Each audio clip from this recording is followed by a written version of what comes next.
Hey guys, Francis from Ignite HSC here. Today I'll be taking you through how to answer a 4 to 6 mark question. But before I get started, if you haven't already, make sure you've subscribed to our channel, and to check out some of our other resources, head over to ignitehsc.com.au.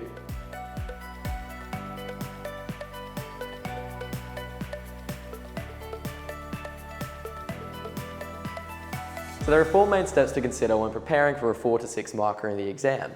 The first one is prioritization, second to identify the type of question, the third one is to acknowledge that marks are the amount of points you should be making, and the fourth one is to integrate sources. So step 1, prioritization.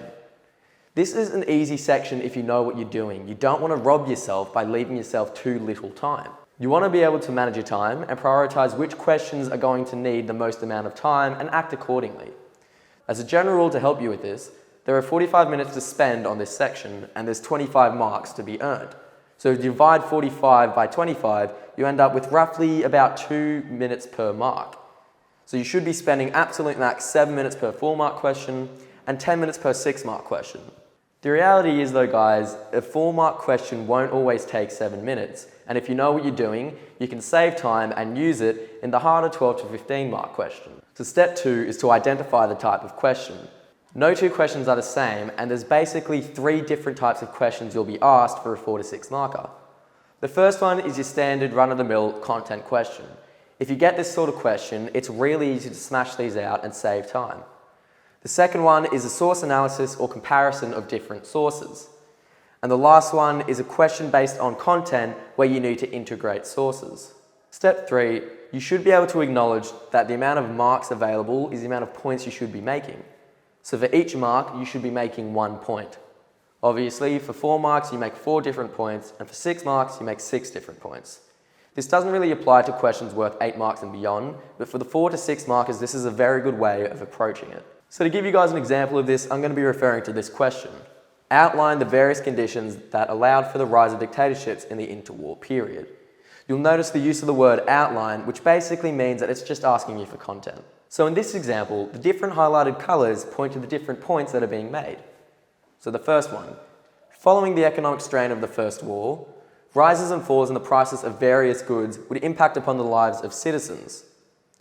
We have the second point outlined here in blue, where it reads, furthermore, discontent with the Treaty of Versailles and feelings of revisionism, not only amongst the losing nations, but also with countries who felt that they didn't gain enough, would allow for dictators claiming to restore the country to its former glory to rise to power.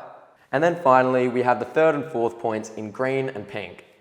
Additionally, militarism and the influence of the military over society following the Great War would dole out significant political power to those who held the army's loyalty.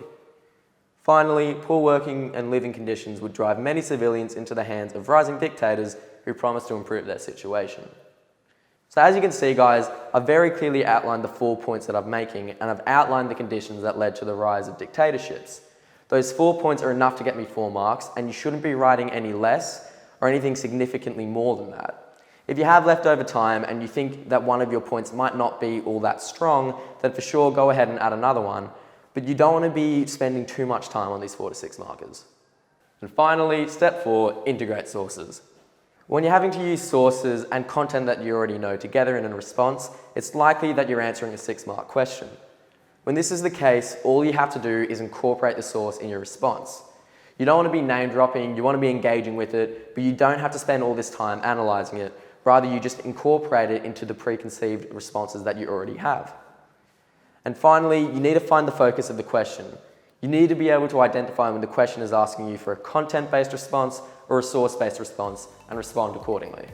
Thanks for watching guys. If you enjoyed what you saw, subscribe to our channel, give this video a like, and for more resources head to ignitehsc.com.au.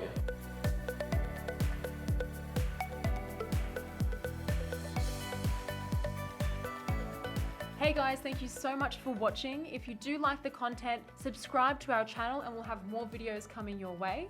That's right guys, thanks for watching, and please make sure you check out our online resource database. We've had a team of state rank achievers and heads of English put these together for you, covering everything from essay structures and examples all the way through to craft of writing and comprehension skills. So check them out at ignitehsc.com.au, and we look forward to seeing you in the next video.